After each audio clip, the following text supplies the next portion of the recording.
നമസ്കാരം. Raf talks ഫുട്ബോളിലേക്ക് ഏവർക്കും സ്വാഗതം. ബ്രസീലിയൻ സൂപ്പർ താരമായ നെയ്മർ ജൂനിയറെ 2017 സ്പാനിഷ് വമ്പന്മാരായ FC ബാഴ്സലോണയിൽ നിന്നും ഫ്രഞ്ച് വമ്പന്മാരായ PSG സ്വന്തമാക്കിയത്. നമുക്കറിയാം, ഒരു ലോക റെക്കോർഡ് തന്നെയായിരുന്നു അവിടെ പിറന്നിരുന്നത്.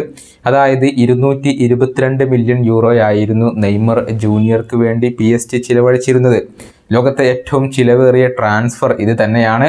ഈ റെക്കോർഡ് ഇന്ന് വരെ തകർക്കാൻ ആർക്കും തന്നെ സാധിച്ചിട്ടില്ല എന്നുള്ളതാണ് യാഥാർത്ഥ്യം. എന്നാൽ ഈ ട്രാൻസ്ഫറിൽ PSG ഇപ്പോൾ ഒരു തലവേദന നേരിടേണ്ടി വരുന്നുണ്ട്.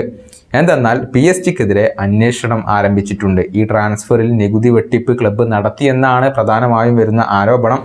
ഇക്കാര്യത്തിൽ ക്ലബിനെതിരെ അന്വേഷണങ്ങൾ നടക്കുന്നതായി മുണ്ടോ ഡിപ്പോർട്ടീവോയാണ് ഇപ്പോൾ റിപ്പോർട്ട് ചെയ്തിട്ടുള്ളത്. ഇത്രയും വലിയ ഡീലിൻ്റെ നികുതിയിൽ PSG ചില തിരിമറികൾ നടത്തുകയായിരുന്നു. പലരുടെയും ഒത്താശയോടുകൂടി ആണ് ഇത് നടന്നത് എന്നാണ് ആരോപണം ശക്തമായി കൊണ്ട് ഉയരുന്നത്. ഏതായാലും ഇൻവെസ്റ്റിഗേഷന് ശേഷം PSG ഇക്കാര്യത്തിൽ കുറ്റക്കാരാണോ അല്ലയോ എന്നുള്ളതൊക്കെ തെളിയും. കുറ്റക്കാരാണ് എന്ന് കണ്ടെത്തിയാൽ പല വിധത്തിലുള്ള ശിക്ഷകൾ അവർക്ക് നേരിടേണ്ടി വന്നേക്കും. ഈ ഒരു ഇൻവെസ്റ്റിഗേഷൻ ഇപ്പോൾ PSG ഒരു തടസ്സമായി കൊണ്ട് നിലകൊള്ളുന്നുണ്ട്. നിലവിൽ നെയ്മർ ജൂനിയർ PSG എന്ന ക്ലബിൻ്റെ ഭാഗമല്ല. കഴിഞ്ഞ സമ്മർ ട്രാൻസ്ഫർ വിൻഡോയിൽ അദ്ദേഹത്തെ സൗദി അറേബ്യൻ ക്ലബ്ബായ അൽ ഹിലാൽ സ്വന്തമാക്കിയിരുന്നു.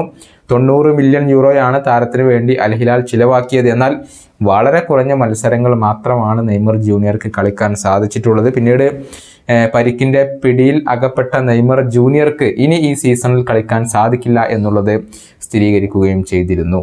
ഈ വീഡിയോയുടെ അവസാനിപ്പിക്കുന്നു. വീണ്ടും കാണാം.